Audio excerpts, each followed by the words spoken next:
Alrighty, folks, welcome back here to Room A. We're going to get started with our 11 o'clock session, Writing a Sports Book. When these wonderful authors open it up for questions later on, I will happily walk around with the microphone, let you get those questions in. Just raise your hands. I'll bring it to you. The three authors that we have with us up here on stage. First to my right is Terence Moore. He's a veteran sports journalist and educator. And he's the author of The Real Hank Aaron, an intimate look at the life and legacy of the home run king. In the middle, we have David Maraniss. He is the winner of this year's NSMA Sports Book of the Year Award for his book, Path Lit by Lightning, The Life of Jim Thorpe. David is a Pulitzer Prize winning Washington Post reporter and a New York Times best-selling author. And if one Maraniss wasn't good enough, we have another. We have David's son, Andrew. He is also a New York Times bestseller. His book that's out right now is Inaugural Ballers, the true story of the first U.S. women's Olympic basketball team. So we'll turn it over to these authors who will all be featured at our Sports Book Festival this afternoon. They'll tell us about writing a sports book. Guys?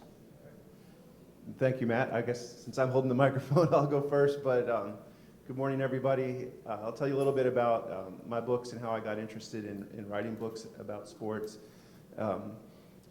My first book is called Strong Inside. It's a biography of Perry Wallace, who was the first black basketball player in the SEC in the 1960s. He played at Vanderbilt University. I learned Perry's story when I was a student at Vanderbilt in the late 80s, early 90s. And when I was a sophomore, it just happened to be the first time that he was ever invited back to campus to be honored for being essentially the Jackie Robinson figure of the SEC. And I was taking a Black History course at that time, and we had a chance to write a paper about, an important figure, and I was just learning about this pioneer who went to my own school, and so I wanted to write a paper about Perry for this course, but I was concerned that my professor would say, we don't write about sports in college, or we don't write about basketball in college. That's not a serious enough topic. And thankfully, Dr. Jones didn't say that. She said, if that's what you're interested, that's what you should do. And so I interviewed Perry just for a paper when I was 19, and it always stayed on my mind as the most interesting thing that I did in college. And he was the most interesting person that I had ever interviewed. He was a law professor at American University by this time.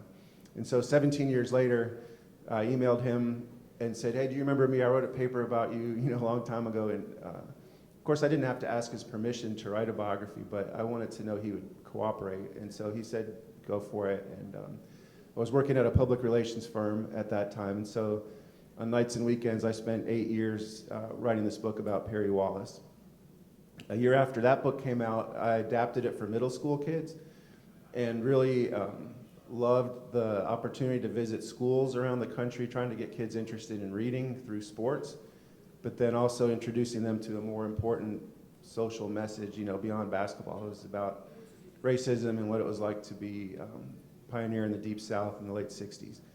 So from there, my second book is called Games of Deception. It's a young adult book on the first U.S. men's Olympic basketball team, which played at the 1936 Olympics in Nazi Germany. So that book uses basketball as a way to talk about fascism and anti-Semitism and the road to the Holocaust. My third book is called Singled Out, which is a biography of Glenn Burke, who's the first openly gay Major League Baseball player, and along with Dusty Baker, the inventor of the high five. And then my new book, as you mentioned, is Inaugural Ballers, which is the story of the first U.S. women's Olympic basketball team. Played at the 1976 Olympics in Montreal and had players like Nancy Lieberman and Pat Head Summit, Ann Myers, and Lucy Harris, who finally started to get her due a couple years ago with a documentary that Shaq and Steph Curry produced. So I'm happy to answer any questions when we get to that point, but that's the rundown of my books. Thank you, Andrew. It's always, the reason I'm here is because of him. It's great to be with my son whenever we can be. The Jim Thorpe book, Path Lit by Lightning, is my 13th book. I've spent my career at the Washington Post. I've been there for 47 years. And my first job in newspapers, I was covering high school football and basketball and student protests at the University of Wisconsin. And so politics and sports have always sort of been at the center of what I do. I've written biographies of Bill Clinton and Barack Obama, a book about the Vietnam War, about Detroit and what it gave America. and 4 books about sports. So I consider it sort of a trilogy of When Pride Still Mattered, The Life of Vince Lombardi, Roberto Clemente, and then Thorpe. And in each case, I love sports, but what I'm really interested in is American sociology and history and using the drama of sports to illuminate all of those subjects. So for Lombardi, it was about competition and success in American life, what it takes and along with leadership. For Clemente, you know, as all you sports writers know, sports figures are too often called heroes when they're really not. They're just good at what they do. But Clemente was the closest thing you could say to a true hero. His motto in life was, if you have a chance to help others and fail to do so, you're wasting your time on this earth. And he died living out that motto, trying to deliver humanitarian aid to Nicaragua after an earthquake there in 1972. And Thorpe, arguably the greatest athlete in American history. No one has done what he did. You can say Jim Brown or Bo Jackson, but even they did not do the triad of winning gold medals in the decathlon, being an All-American football player, the first great professional football player, and a Major League Baseball player. He did all 3. But why I wrote the book was to use the drama of that to illuminate the Native American experience. I'll just add one more thing. I don't consider writing about sports, the toy department, and politics the most important. I think that they're equally, you can illuminate life and history as much with either one. And I use the same approach in both cases. I call it the 4 legs of the table for what I do. The first leg is to go there, wherever there is, and immerse myself in the geography of the place that I'm writing about. So for my biography of Vince Lombardi, I turned to my wife and uttered the immortal loving words, "How would you like to move to Green Bay for the winter?" To which she responded, "Burr," but we did it, and it made all the difference in understanding that one company town. I've been making it up to her ever since. You know, Clemente, we went to Puerto Rico. I wrote a book about the Rome Olympics, so we went to Rome. For Obama, we went to Hawaii and Kenya. But in any case, always go there. The second one is talk to as many people as you can. For most of my books, I've interviewed 200 to 300 people, some of whom really know the story and some don't, but it can add one detail that makes a difference. So like for Lombardi, when we lived in Green Bay, I found a guy who was the piano player at a restaurant in Appleton that Lombardi would go to every Friday night during home games. And he said, well, as soon as they'd walk in, he'd have to play a medley of My Fair Lady because Marie Lombardi loved that. She'd sing along with it, even though he hated when women sang along with, or anybody sang along with him. Then they'd go in the back room, and Lombardi was a generous tipper, but he would deduct $1 if anybody interrupted them during the meal. So, you know, you sort of learn little things about people with odd interviews that aren't at the center of it, but add to the understanding of it. The third leg of my table is to get the documents. For most of my books, I've gone to archives all over the country and the world. For Thorpe, it was especially important because he was born in 1887, so everybody who was contemporary is dead by now.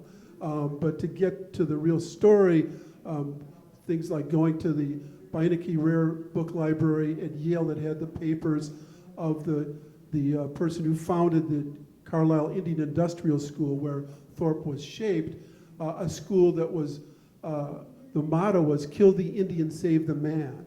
In other words, take all of the natural heritage out of them, cut the Indians' hair, dress them in military uniforms, don't let them talk their language or practice their religion, and try to turn them into white people. That was what America was doing to Native Americans during that whole period. And it was by getting the archives that I could figure that out. And the fourth leg of the table is to look for what's not there. There are always mythology built up around the people that you're writing about, and it's important to cut through that to find the real story. In my Thorpe book, there's a lot of mythology about Pop Warner. Everybody knows about Pop Warner youth football. He was a brilliant football coach, but when you study what he did at Carlisle as the coach of Jim Thorpe, he was not a brilliant man. And in fact, at the moment of Jim Thorpe's biggest crisis, when the medals were taken away from him after those 1912 Stockholm Olympics, Pop Warner lied about it to save his own reputation. So those are the four legs of my table. Believe it or not, I'm not related to the Maraniss. Kindred souls, kindred souls. I've written 2 books. The first book I wrote, Hank Aaron, the real Hank Aaron. Second book is coming out this fall, and it's called The Red Brick Magic, Miami University's Cradle of Coaches, Sean McVay and Sean Harbaugh. And believe it or not, I went to Miami, Ohio, so I know a little something about that subject. About the Hank Aaron book. This is 95% fresh stuff on Hank Aaron. It's not a rehash. It's not about what he did in 1962. And the reason why it's totally fresh is I had a unique experience in dealing with Hank Aaron. I was closer to Hank Aaron than any other sports reporter in history. We had a 40-year relationship. And I went from being a 12-year-old fan of Hank Aaron, buying a poster, which I still have on my office wall back home in Atlanta, to being an honorary pallbearer at his funeral in January of 2021. One of the reasons that Hank and I are so close, and this is all detailed in the book, and I've got about 3 or 4 main themes throughout this book, is that Hank saw early in me that we were kindred souls. And the reason he saw that we were kindred souls is because I grew up in a Jackie Robinson background. Grew up in South Bend, Indiana, along with my parents, little University of South Bend. Anybody heard of that university? University of Notre Dame. People look at me like, what is that? University of Notre Dame, you heard? So South Bend, Indiana. My dad went from being a janitor in the early 1950s at Indiana Bell to being the first black supervisor in the history of AT&T in the 60s. Then he went on from that to become the first black manager in the history of AT&T. And when we moved to Milwaukee, we know something about Wisconsin. Matter of fact, we're the only persons here, besides perhaps Sandy, that know what a bubbler is. Anybody else know what a bubbler is? We'll tell you later. Okay. So we moved to Wisconsin, and in Wisconsin, my dad was in charge for AT&T of the upper Midwest. My mom, when we lived in South Bend, she was the first black person to work at the Associates, which was a savings and loan group that was business that was based in South Bend. She started out as custodian. She became a filing clerk. By the time we moved to Milwaukee, she was the first black person in the Midwest in charge of the Federal Reserve in the Midwest from Milwaukee. My brother Daryl was the first black baseball player in history at the University of Wisconsin. Okay? Then you got me.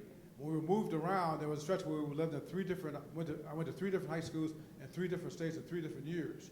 We moved from South Bend to Cincinnati in '68, moved to Chicago in '71, then to Milwaukee in '72.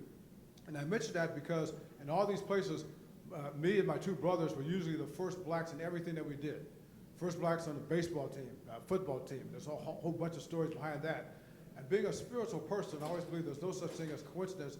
All that was meant for me personally to build toward what was going to happen to me later in life. High school, I was the first black person for my high school newspaper. Became the first black editor of my high school newspaper. Went to school at Miami, Ohio, the real Miami, not the phony one down in Florida. Sorry. That was '74. It was the oldest college newspaper west of the Alleghenies. I was the first black person to write for that newspaper.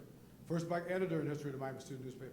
Went to the Cincinnati Enquirer. Became the first black intern in history of the Cincinnati Enquirer. That was 1977. Became the first black sports writer in history of the Cincinnati Enquirer, 1978. Only the second black person ever to write for the Cincinnati Enquirer. Went from that to 1980, became the first black sports writer in history of the San Francisco Examiner.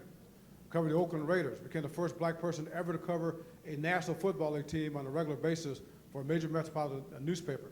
Before I continue, there's stories behind all of these things I'm telling you, some good, most of them not, okay? Became only the second black person ever to cover a Major League Baseball team when I covered the San Francisco Giants. I'm the longest running black person ever to vote for Baseball Hall of Famers. I became only the second person ever to vote for Baseball Hall of Famers. And then one of the biggies was, in 1985, I went to the Atlanta Journal-Constitution, was there for 25 years. I was the first black sports columnist in the history of the South, and trust me, there's stories to be told about that, okay? Being the first black person allowed to give his opinion, and I was catching holy hell outside the paper and inside the paper. I received hate mail, death threats, and this brings in Hank Aaron. Hank Aaron is one of the few people that really knew the depth of what I was experiencing at the paper. And he would look at the stuff that I was getting from the Atlanta Journal-Constitution, and he was saying, this is bringing me flashbacks to what I was playing. And a lot of it was coming from outside, and a lot of it was coming from inside. And that's all detailed in the book. So we go from that to, it's the summer of 2020. Hank and I are talking, and I was telling Hank, I said, Hank, out of all the books that have been written about you, and there's been, how many books written about Hank Aaron? 2,000, 3,000, I don't know. Did you write a book about Hank Aaron? But you could have written a book about Hank Aaron. Yeah, a lot of books about Hank Aaron, a lot of documentaries about Hank Aaron. And I said, Hank, and I've seen them all, because I was Hank Aaron's guy. And I said, Hank, out of all these books and documentaries written about you, there's all this stuff that nobody's ever written about. And he says, you know what? You know more about me than anybody. We need to write a book. So that was the summer of 2020, so I'm all geeked up about this. I'm preparing to write this book. So it's 2 months into the process. Hank calls me up and says, we got a problem. He says, you need to talk to my lawyer. He says, I'm just heartbroken about this. I'm like, what is this? So his lawyer calls me up and says, I'm afraid you can't officially do the book. I said, why is that? He said, we made this promise to David Brinkley. Have you guys heard of, not David Brinkley, Doug Brinkley. Have you heard of Doug Brinkley?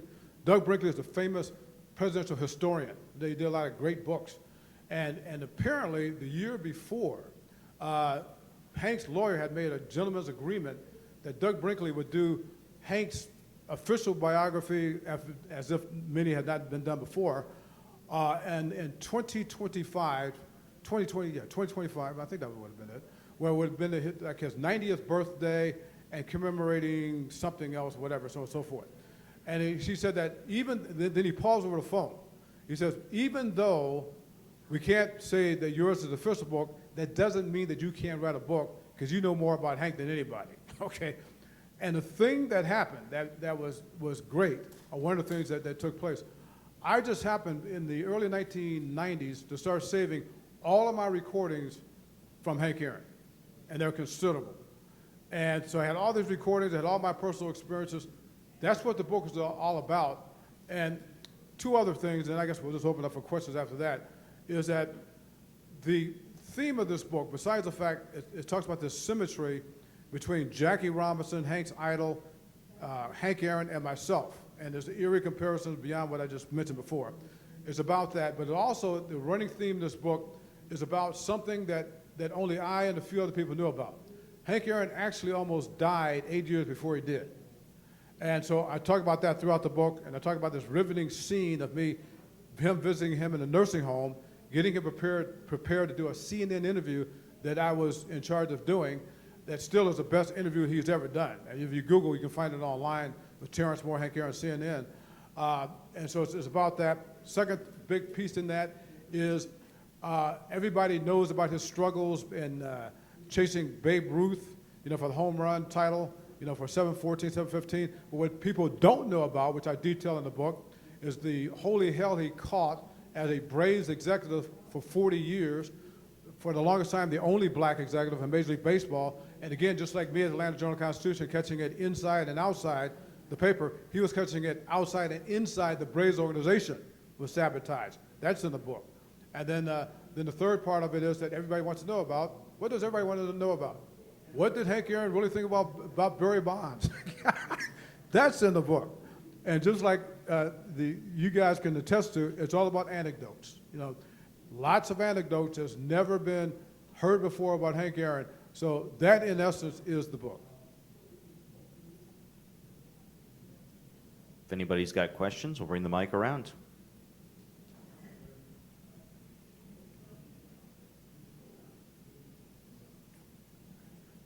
I guess this question is basically for David. Most of the the biographies you've written, sports people, Clemente and Lombardi and Jim Thorpe, were about people who were deceased, and you obviously didn't know. Do you think it's easier to write about people who are deceased than, let's say, if you tried to write about Bill Belichick, who probably wouldn't agree to an interview with you? In many ways it is. It certainly was easier to write about those 3 than about Bill Clinton and Barack Obama while they were president. Because you have to deal with, first of all, you have to deal with a moving target. Where do you stop it if they're still living? And what is the end of the story?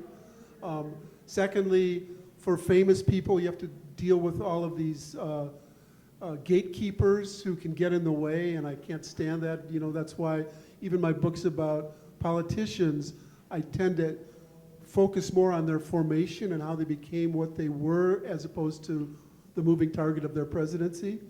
And so there's more documents available for people who are gone. And there's also some of the mythology is worn off, or the creation of the myth, and you can penetrate it better. So aside from Thorpe, because he's so far in the past that I couldn't get, like for Lombardi, you know, his teammates at Fordham, many were still alive when I did the book. You know, they were in their late 80s. There's one, when I just started the book, before I started it, I was on C-SPAN with Brian Lamb talking about my Clinton biography, and he said, "What's your next book?" And I said, "Lombardi." And a few days later, I got a letter from a guy who said, "Dear David," it was from the sister of someone. He said, "Dear David, I saw you writing a book about Vince Lombardi. My brother, Rex Reeder, worked at Army with Vince Lombardi, and he has the memory of an elephant. He was at D-Day, he was in the athletic department there, and he's 90 years old." So I figured, well, I better go talk to him right away, right? But I could get people who were in their 80s and 90s then. With Thorpe, you couldn't do that. So that was the one difficulty. Of course, there are a lot of oral histories that I could use and all of the documents that I talk about. But in general, for the types of book I do, which are biographies, I think it's much easier and almost essential that they not be around. For you know, if you're writing a book about a year in the life of an athlete or a coach, that's far different. And of course, you need them to be around for that. But for the biography, it's better to have the full story. Other questions?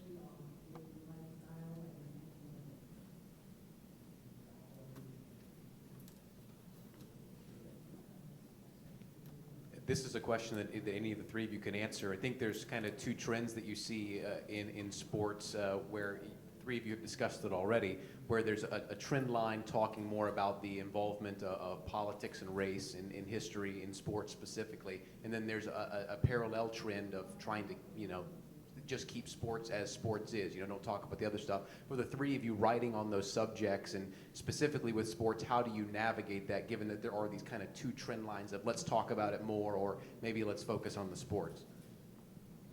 Yeah, for me, and the other thing I try to do with my books is write about stories that aren't necessarily already well known. You know, Perry Wallace, Glenn Burke, women's basketball team in '76, even the men's basketball team in '36. No one really knows anything too much about those stories. So that's one thing I'm looking for. The social aspect is essential to the ideas that I'm interested in, especially writing for younger people. You know,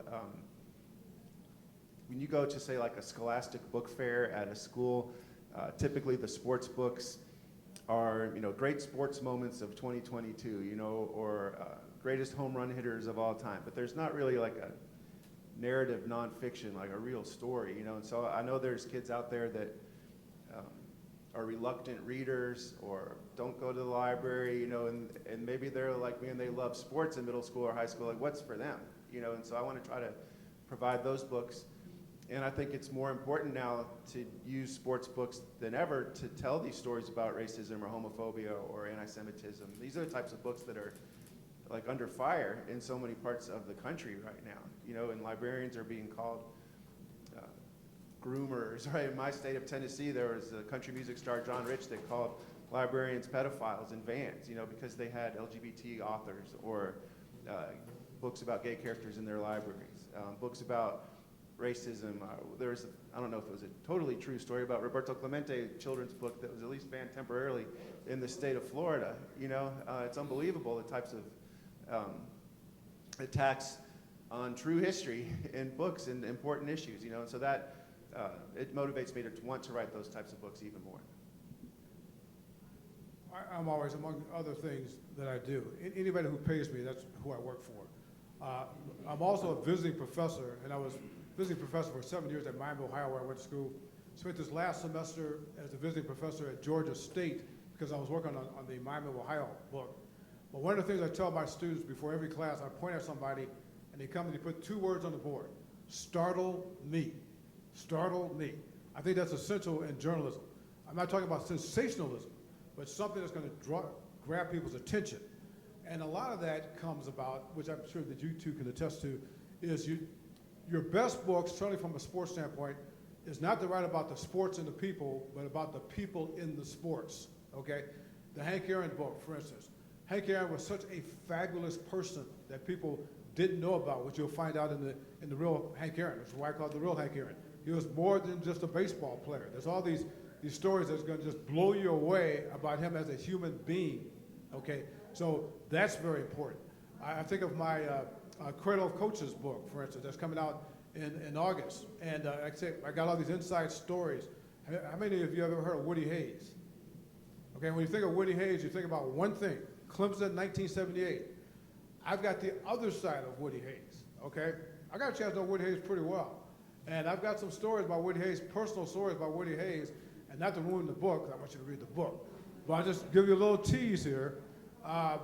Woody Hayes and I became pretty close after his retirement, and we were set to do an interview after the Indianapolis 500 back in 1985. Invited me up to Columbus to sit down and have lunch and what have you, and and you had the sports writer humor. I had my sports writer friends were kidding me that Woody Hayes is going to die before the interview. Okay, I said, yeah, right. So Indianapolis 500 is on Sunday. Woody and I are set to talk on Tuesday in Columbus. So Monday comes, the phone rings in my hotel room. It was in 1985, the old days, and you hear this long distance haze over the phone, and I pick it up, and it says, is Terry Moore there? I said, yes. Said, Terry Moore, this is nurse so-and-so from the Ohio State Hospital. I'm like, what, the Ohio State Hospital? And I started thinking to myself, Woody Hayes, a few days before, had a stroke. He was giving some speech up in Canada. And I'm thinking, no, this can't be. And then all of a sudden, I said, yeah, this is Terry Moore. So then I just hear like the phone drop, and I hear this faint voice says, Terry? Is this Terry Moore? I said, yeah, Terry, this is Coach Hayes. I want to apologize for getting sick on you. Can we reschedule? And to find out the rest of it, you got to read the book. But anyway, but that's what I'm talking about. There's all these fascinating things about these famous people that if you dig deeper, I'm sure you can attest to that nobody knew about, that's just will blow you away. It's a very important question that you asked, but I think that there's a distinction between just writing about the sport or the event or the analytics of it or all of that, and that notion of shut up and just dribble. They're two completely different things. In other words, you could be a sports writer and just write excellent stories, or a sportscaster about the events and what it takes to do what these incredibly skilled people do. But sports has always been political from the very beginning. The whole notion of amateurism is political because it was essentially established by rich plutocrats in England and France who didn't need to make money to play. So the history of amateurism, the Olympics, completely political. I wrote a book about the 1960 Rome Olympics that were rife with politics. It was during the Cold War. There were athletes defecting during that. There was a whole fight over Taiwan and China and South Africa. And East and West Germany competed as one team, even though they hated each other right before the Cold War. So many different aspects. And of course, 1936, the Olympics in Nazi Germany. And the head of the Olympic, Avery Brundage, essentially propagating what the Nazis were saying about how they weren't mistreating Jews. So throughout the history of sports, it's riddled with politics. And it's very important for people to know that history, which is a separate issue from just writing about the sports themselves, which is totally valid. Thank you.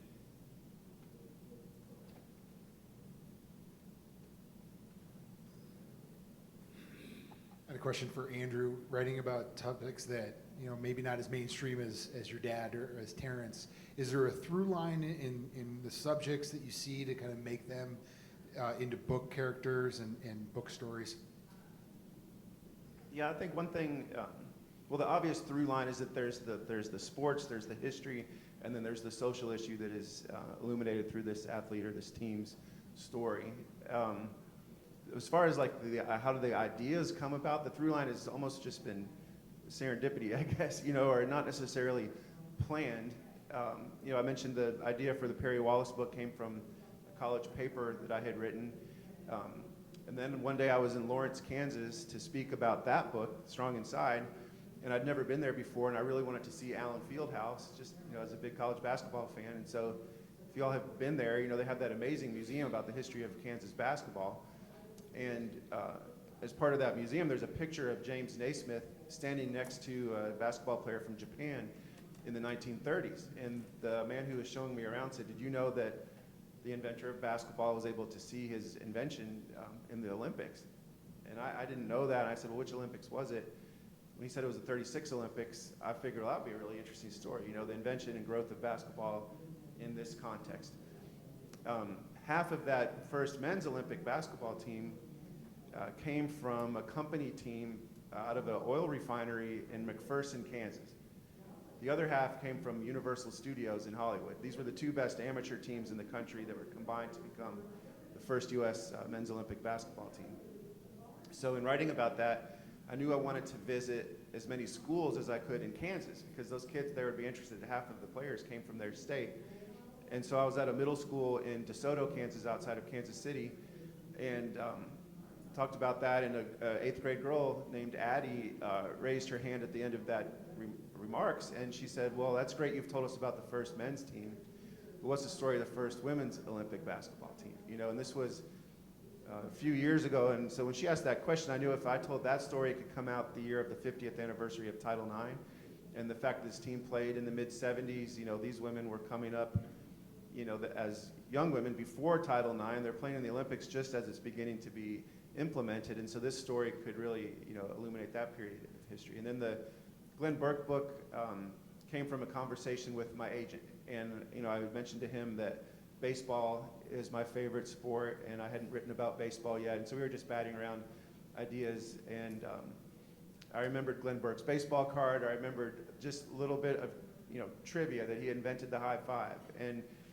when I realized I could tell his story in the context of the gay rights movement of the early 70s, really haven't, to my knowledge, there's been a couple autobiographies about gay male athletes in the United States, but not biographies, and so not only is it a book for kids, but it's a type of book that really hadn't been written before, so that was appealing to me. For all three of you guys, anecdotes are kind of what drive everything. But when you're writing about people who lived 100 years ago or something like this, or even people who lived, are experiencing these things 50 years ago, memory fades. How trusting as an author or writer are you about anecdotes? Are you able, is there a liberty in some sense of kind of taking people at their word? How much do you fact check those stories and things like that? And then, how do you know maybe when to cut something if you don't trust it enough? Excellent question. Stories are almost always wrong. And sometimes they're stories that are repeated time and again by the athlete, him or herself, and sometimes by the press. The purple press of the early days could get a lot of things wrong. So it's valuable, but you always have to check everything. There's so many myths about someone like Jim Thorpe, because he's kind of like Paul Bunyan, right? So one of the stories is that he once, when he was playing in Texarkana, he hit home runs into 3 different states, Texas, Arkansas, and Oklahoma. It's a great story. It was in the press. Thorpe would repeat it himself years later, but it's physically impossible. Oklahoma's 23 miles away, right? But when I was, I spent several months compiling all of the, thanks to newspapers.com, you can really go back and find things, going all the way back to Black Hawk in 1832, who was Jim Thorpe's ancestor. I had hundreds and hundreds of stories, and at least half of them were just repeating mythology.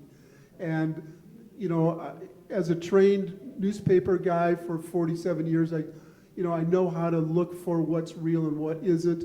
You know, it's the best version of the truth that you can go for, using common sense, triangulating things between documents and newspaper articles and oral histories, but you're always on guard for that.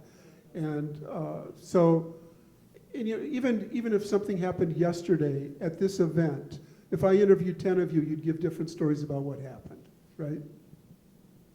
I agree with all the above, and I was sitting there listening, and I'm thinking about my book that's come out in October on Miami, Ohio, The Cradle of Coaches. And the thing that's interesting about this book, like I say, it's not a rehash of everything you know about the coaches. It's little things that make your book sing. And one of the things I like about David's book, I read your Vince Lombardi book, is the detail that's involved. And the way you get that detail, reporting. That's why I stress to my students, you've got to report. The Cradle of Coaches book. One of my favorite interviews is with Lucy Eubank. She was 104 years old, the widow of Weeb Eubank. Incredible memory. I mean, this one, it might have been the best interview I've ever done. And she was just, and you know, bang, bang, bang, bang, bang. And I got all this stuff, but you know what? Trust but verify. and so I just report it, and everything that she said right down the line, it kind of checked out to be kind of true. Think of another example, Walter Alston. Walter Alston, the famous baseball manager, LA Dodgers and Brooklyn Dodgers, 23 years. Jackie Robinson's manager. Miami, Ohio, another Miami, Ohio guy, okay? And lots of stories about Walter Alston.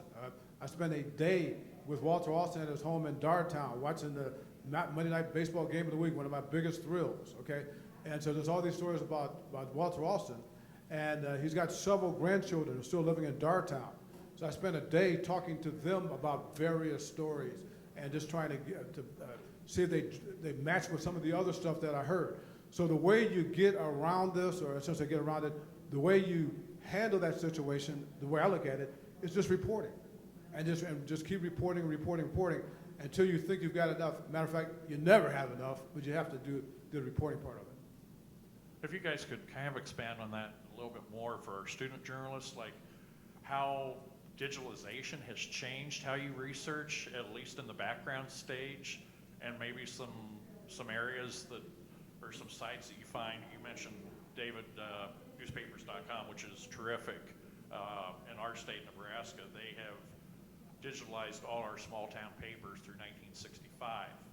But, you know, for, you know, Chicago Tribune, New York Times, kind of elaborate on maybe how research has changed for you through the years. Okay, I'll start first by saying that,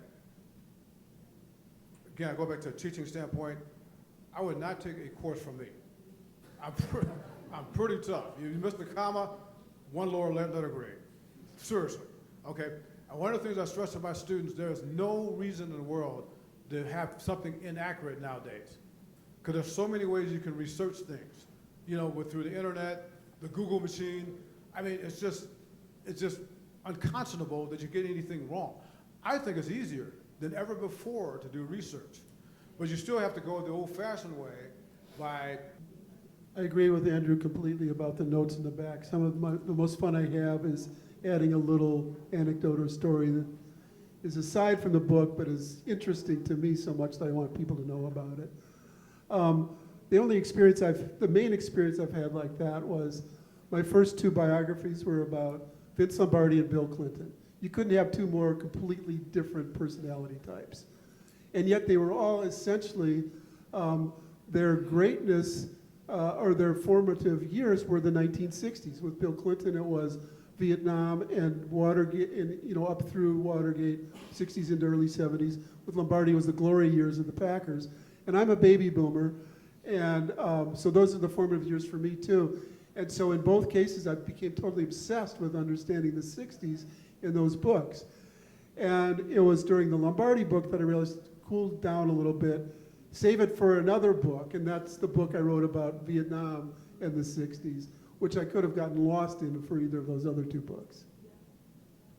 Yeah, I was going to say the same thing. Basically, the stuff that I held back on, it was like, oh, wait a minute. I could use this for another book. You know, I think about the Hank Aaron book. I've got tons of stuff I didn't use about my AJC experiences that was just horrific. That's a whole different book, okay? I got a lot in there, but I got a whole lot that I could have put in there that I didn't put in there. Cradle Coaches book, whole lot about all of these famous coaches. Paul Brown, Woody Hayes, Eric Barsegian, Bo Schembechler. These are all Miami, Ohio guys. There's side stories about all these guys. Sean McVay to John Harbaugh. So a lot of that is that. You say that, okay, instead of just getting bogged down by putting all of it right here, let's save some of this for something down the road. Should have time here for 2 to 3 more questions. Trying to get both our gentlemen in the front row and then second row here. Thank you, Matt. Dear Orlando Ledbetter here, Atlanta Journal-Constitution. I spent a lot of time with Bill for this $40 million slave book, and Isabel Wilkerson, she's one of my classmates with her One for the Sons. And long time to write for both of those. When do you know you have enough to start writing? And then process-wise, as a beat writer, I could never find time to, I just throw stuff in files for now, and maybe I'll get the book out at some point. But process-wise, you know, when do you know you have enough? And then process-wise, are you writing as you go, or do you save time for blocks of time for the writing, or just, you know, a couple process questions? And when do you know you have enough? You're trying to interview 200, 300 people. When is that time? I know what they did. That was, because I would spend time with Bill at the combine, and we'd be sitting there like, they're measuring their hands. This is like a slave thing, you know. And so we spent a lot of time with that. Me and Isabel I was the editor at Howard after her, and we spent a lot of time when she was at the Post. She was getting those interviews for One of the Sun and so forth. Yeah, I'm excited. You never have enough. Again, that's what I tell my students. You never have enough. There's no such thing as enough reporting. There's no such thing as enough research. You never have enough. But what's going to help you start writing is be organized on the front end by having a game plan. You got to have a game plan. That doesn't mean that the game plan can't change. But if you have a good enough game plan in the beginning, then you're going to be able to execute it very well and just do research along the way. Now, the way I did my first book, the Hank Aaron book, had a game plan, had everything, decided what I wanted to do, and I did a good amount of research and reporting beforehand, but as I was writing the book, I was still doing research and reporting along the way. When I got to this book here, I said, yeah, I need to do more on the front end as far as the reporting part of it. I'm still doing reporting and interviewing as I'm writing the book, but I was doing less because I had gotten that experience of knowing that I want to make sure on the front end I got the heavy lifting out of the way, so to speak. So, but I would say, at least for me, the key is having that game plan at the beginning and then just executing. For some reason, almost all of my books take 3.5 to 4 years. That's my rhythm. And for at least the first 1.5 years, I don't write at all. I'm just reporting. I'm living in the places or visiting them often, doing the interviews, getting the documents. And then at some point, about 1.5 to 2 years in, I'll say I'm ready to start writing. And the value of that is that as you start writing, you see more clearly what you don't have. So I'm reporting until the very last day of my writing. After that, you know, Terence talked about having a game plan. My notion is a little bit, I mean, I agree with that, but I also think that equally important is the organization plan that you have for your material. Because I know so many writers who get overwhelmed. And they're overwhelmed because they're just accumulating and not really thinking and organizing what they've got. And so I say that every hour you spend organizing your material as you go along will save you 3 hours in the writing process, at least. Yeah, I would agree with everything these guys said. My first book, like I said, took 8 years. The first 4 years were just research. I didn't write a single word until I was 4 years into the project. And $40 Million Slaves was an important piece of research in terms of the books that I read for that book. And Cast is my favorite book ever, I think. So, and then outlining is important for me. I'm not someone that naturally loves outlining, but that's when I feel like I have enough. If I've done the research and enough interviews that I can create a pretty thorough outline, usually 1-page outline of how each chapter will flow related to the others. And then I'll create much longer outlines for each individual chapter, which gets to your organization point, to remind myself where I have information that's going to help tell the stories in that chapter. You know, whether it was from passages from books or from newspaper articles or interviews. You know, and I take a long time, but I reread all of my research before every chapter. You know, and really just sort of soak myself in that information that is going to help me tell that story. Going back through all the research I've done and building that longer outline that then makes the writing much quicker as I'm actually writing that chapter. Gentlemen, Meyer Lee, CT Insider, thank you for coming out to speak with us. First and foremost, 2 questions. First one's for you, David. I love what you had to say about looking for what's not there. I want to explore that a little bit more. Sure. May you talk about that? And for all of you gentlemen, you know, what are you forcing and what are you not forcing? When I talk about looking for what's not there, in almost every story, there's an encrusted mythology about it. And I've learned that through covering politics especially, and it's helped me in dealing with my sports stories as well. So it means don't accept the story that everybody's saying and find out what really happened. There's so many examples through my reporting career, and some of them are innocent, but most people tend to repeat the story, especially with biography. They repeat the stories that their families told them, right? And they don't go back and check whether they're real or not. So for instance, for Barack Obama, he writes in his memoir, which is an excellently, beautifully written memoir, about when he was 6 years old, his mother married an Indonesian, and he moved to Jakarta, and he writes about that family, the Sutoro family, and about how the grandfather was killed fighting the Dutch in the war for independence of Indonesia. That's the story he was told. So I go to Jakarta and to Yogyakarta and discover that in fact the grandfather died changing the drapes in his living room, falling off an ottoman when he had a heart attack, right? But I don't blame Obama for that. He was just repeating a family story. And that was really an important lesson for me about all of that sort of stuff. You know, that people can keep telling stories that they think are true, but they've never gone back to find the real story. And that's what I'm talking about. Small things like that, or very large things, you know, the mythology of Pop Warner, as I talked about. You know, he was a brilliant coach, but when Thorpe lost those medals, Warner had been sending his native athletes to play minor league baseball for years. The scout who sent Thorpe to play for the Rocky Mount Railroaders here in North Carolina was Warner's best friend. Warner had been paying his athletes on the football team for years, and yet when the story came that Jim Thorpe wasn't an amateur, Warner lied about it and said that he didn't know, and that it was just an ignorant Indian who was doing this. And so it's that a more important part of mythology that I try to break through as well. You know, one of the things I think that we're all saying in different ways, in the second part of your question, you should never try to force anything. And that's whether you're writing a book, whether you're writing a magazine article, whether you're writing a game story. That should not be allowed. And the way you don't force things is, going back to what I said before, what I tell my students, you should go into everything that you're writing with the attitude of startle me. Not sensationalize, startle me.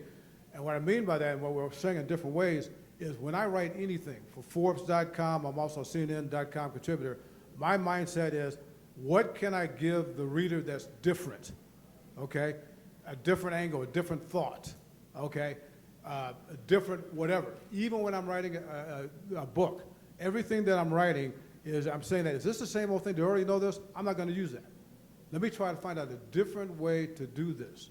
And when you have that mindset, it keeps you away from forcing the issue, but at the same time, it's training yourself to find something that nugget, anecdotes, again, anecdotes rock, something that's gonna catch the reader's attention, and say, oh, I didn't know that before, in an entertaining way, and you get that through reporting.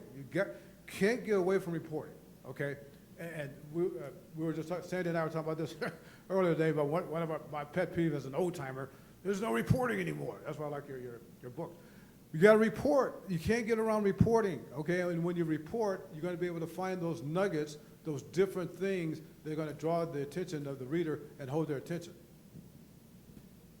Yeah, and that's what I would say is the only aspect of forcing is just personal discipline, like to force yourself to actually do things, you know, to go out and do the reporting or to write the book when you have a regular job and a family, you know, and most authors are not full-time authors. Some are, but most aren't, you know, and so the just the discipline of keeping working or getting started, you know, I think that a lot of people have an idea for a book, but they come up with a lot of excuses why they can't do it or they shouldn't do it, you know, and so forcing yourself just to actually do it, I think, is an important aspect of writing. One final thing, putting those two together. When something is forced, in every case in my career, it's because I hadn't reported it well enough. And so you try to write around it, and that's where the force comes. So, you know, I'm lucky I don't really get writer's block, but whenever I'm at a point where I'm a little bit stuck, I say, go find some more. All right, everybody. Hate to be the bearer of bad news, but we are out of time with these three guys. How about a round of applause for Terence, David, and Andrew?